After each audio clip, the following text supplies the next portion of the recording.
you ready for the truth? Bring it on. In this present crisis, government is not the solution to our problem. Government is the problem. Do you want the whole truth? I don't think you're ready. Governments don't control things. A government can't control the economy without controlling people. It's Crane Durham's Nothing But Truth.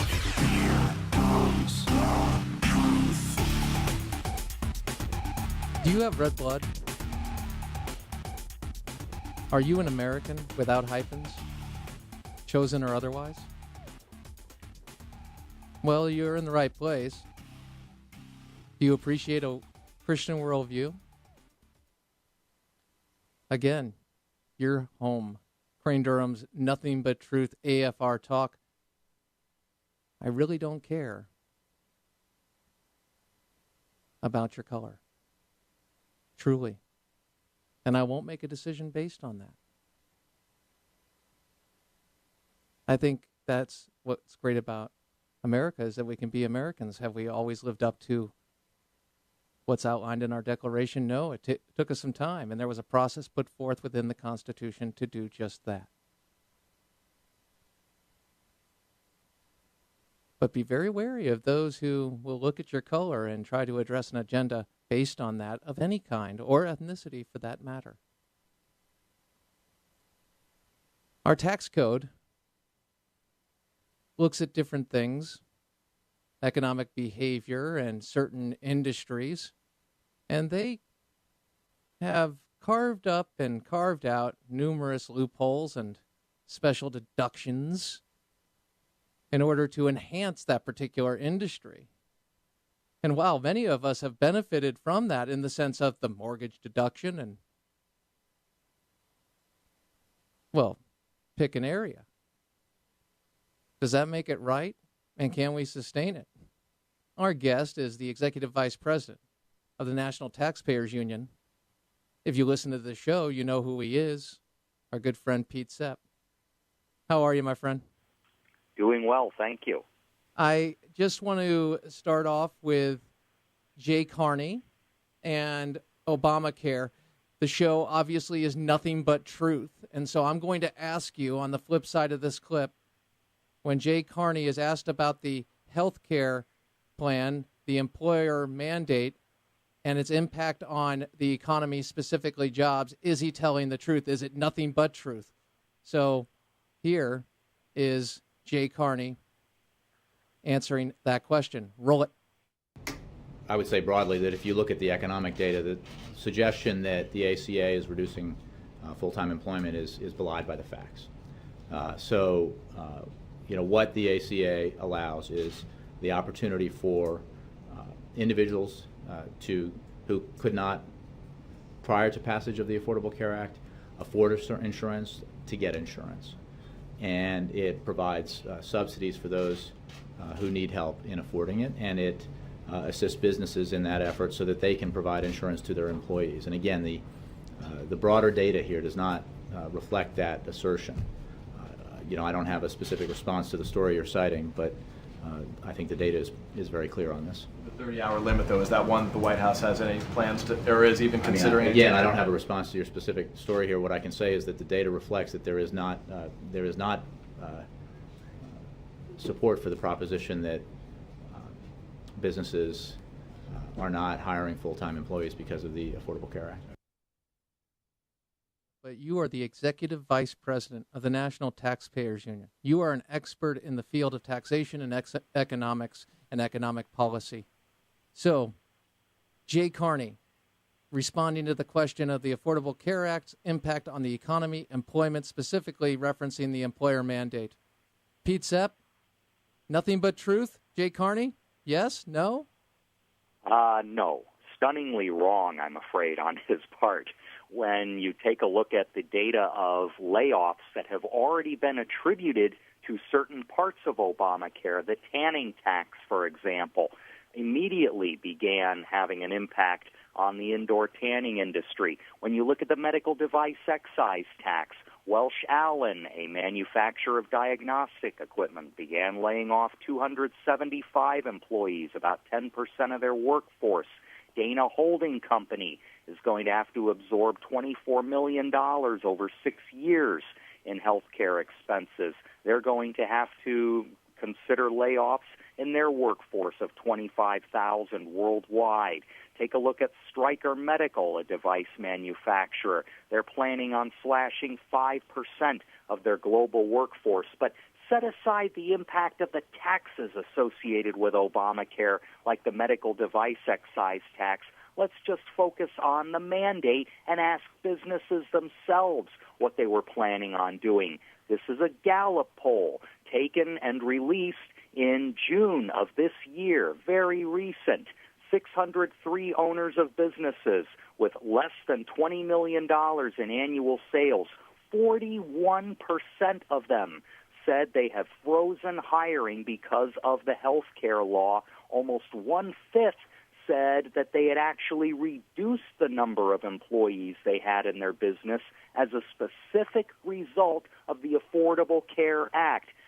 Jay Carney can have his due. Maybe he accuses half of these people in the poll of lying because they just have it in for President Obama. Okay, fine. That still means 1 in 5 businesses have frozen their hiring. 1 in 10 have cut their hiring, again, as a specific result of the Affordable Care Act.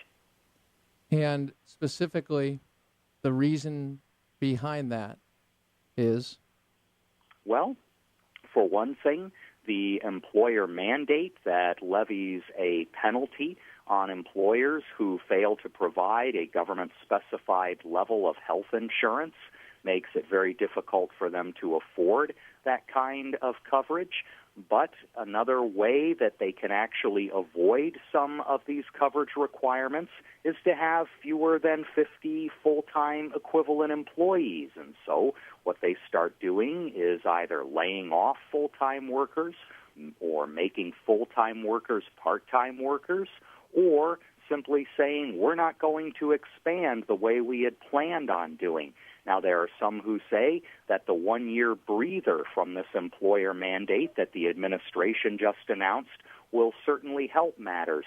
I guess I'd agree that some jobs might be spared getting downsized or lost entirely, but I don't think that's going to have much of an impact on expansion plans. If a business is saying right now, I'm not going to bother hiring an additional 20 or 30 employees to my 100 or 200 employee workforce, they're not going to say, oh, great, I've got an extra year to worry about complying with the mandate. I'll just go ahead and start hiring those people right now. It's not going to make a difference in a typical business's planning horizon, which is 5, even 10 years.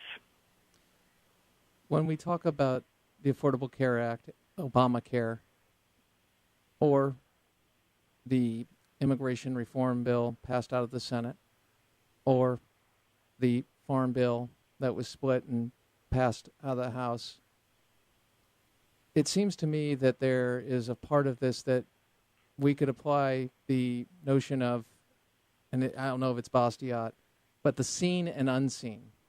Because I want everybody to recognize they will always point to somebody who has benefited, but you don't get the whole picture.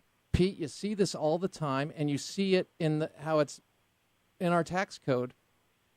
What can we do? First off, explain what I just talked about in the seen and unseen. And yes, from there, tell us how it inevitably will have a overall deleterious effect on economic growth and our prosperity individually. Sure. Let's look at the Farm Bill as just one example and one portion of the Farm Bill, the so-called Dairy Market Stabilization Program. That's designed to help keep dairy prices and supplies under the government's thumb so that smaller and medium-sized dairy farmers can have a relatively stable stream of income. Well, bully for them that the federal government has done this through its supply management system. Unfortunately, consumers are the ones who lose out at the cash register. They get to pay more for dairy products, not just milk, but cheese and candy, other things that milk goes into. dairy producers, in other words, the candy makers and the cheese makers, the folks who depend on a decently priced raw material to put into their products, now have to factor in the price increases. What does that mean? It means fewer workers in those industries, or the workers that are in those industries won't get the raises that they had been expecting because the companies have to accommodate higher overhead. It also means more pressure on government nutrition programs that help to provide benefits. Take a look at food stamps or the Women, Infants, and Children program that provides government-subsidized milk to poorer families. Well, that milk's going to get costlier, so there's more budget pressure on those programs. Those are all unseen effects of federal policy. When we look at energy, specifically gasoline, we see things of ethanol mandates and it impacting the cost. In a recent study talking about, I believe, adding up to 30% to the cost of a gallon of gas. Tell me, this impacts every industry, as we talked about, in the sense of energy costs. But we also, tell me about that mandate, that regulation, and also how that also applies to our day-to-day and epitomizes what we do see in government in so many areas. Yes, it's called the Renewable Fuel Standard, and what that does is require a certain amount of biofuel to be generated every year under federal quotas.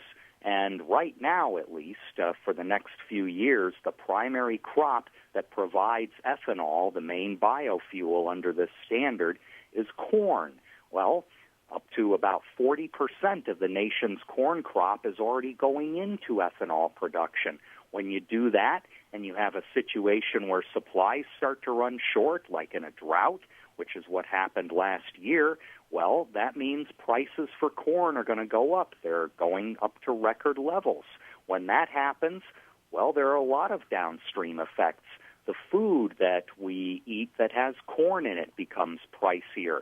The gasoline that we pay for, which ethanol is blended into, becomes pricier. And ironically, you get less efficiency per gallon with this ethanol blend than traditional gasoline. Your car doesn't go as far, so you pay more at the pump. And meanwhile, chicken producers and cattlemen and pork producers who also depend on reasonably priced feed for their animals can't do that anymore. They pass along the price increase in their feed in their final products. And so we end up paying more at the grocery store for things like bacon. Final question, just because of time. I have stated that if we would have had even a balanced mainstream media, we wouldn't be in the mess that we are in because of the economic games that are played are easily revealed from lockboxes to, well, take any program and say we're going to kick the can down the road and we will just allow for government accounting tricks to hide the costs. Do you think it's an overstatement that if we just even had a half and half press of liberal conservative versus a totally liberal or majority liberal, that we wouldn't be in the mess that we are in today, or at least we'd know more about it? I think so, and I think even if the mainstream liberal media took a better look in the mirror and said to themselves, well, we're interested in the human side of federal policies and how people get hurt, maybe we need to look beyond the press releases from left-of-center lawmakers and look at the average American's pain that he or she is feeling as a result of all of these high taxes and this deficit spending and these ridiculous mandates and regulations. Even if they would do that, have a little compassion for the unfortunate end recipient of some of these federal policies, I think we'd be better off. Pete Sepp, we're better off with you, buddy. National Taxpayers Union, thank you. NTU.org. He is the Executive Vice President and regular guest on this program, Crane Durham's Nothing But Truth, proudly on AFR Talk. And some stories that maybe you did not hear about but should. They're very important, and in the sea of coverage of witnesses in the Zimmerman case to Hollywood celebrities, well, we're going to focus on some other news that will impact you and impact us as Americans. Crane Durham's Nothing But Truth, AFR Talk.